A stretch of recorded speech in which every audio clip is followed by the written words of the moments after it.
قرآن کریم کتابی هستی.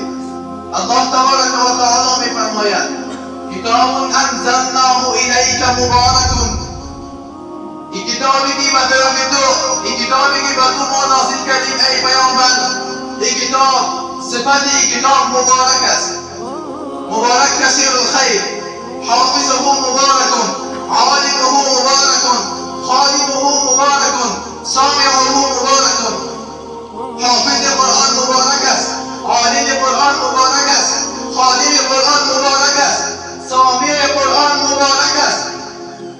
و آن کسانی که برای طلاب مدرسه وظیفه می‌دهند، برای آنها پول زکات و صدقه خدا می‌دهند، آنها مبارک هستند.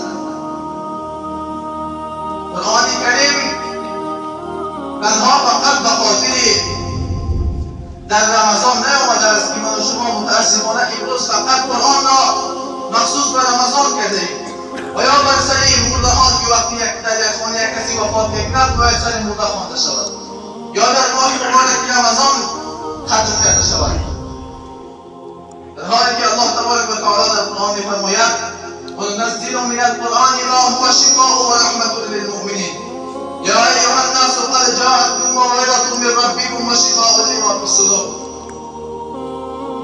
باید هر لحظه زندگی خدا ما با قرآن کریم پیش بریم. وقتی که زندگی ما مطابق قرآن کریم باشد، آن وقت ما شما هم پیروز میشوید، هم راه مستقیم را پیدا میکنیم و هم برای هدایت میرسیم. بسم الله الرحمن الرحیم.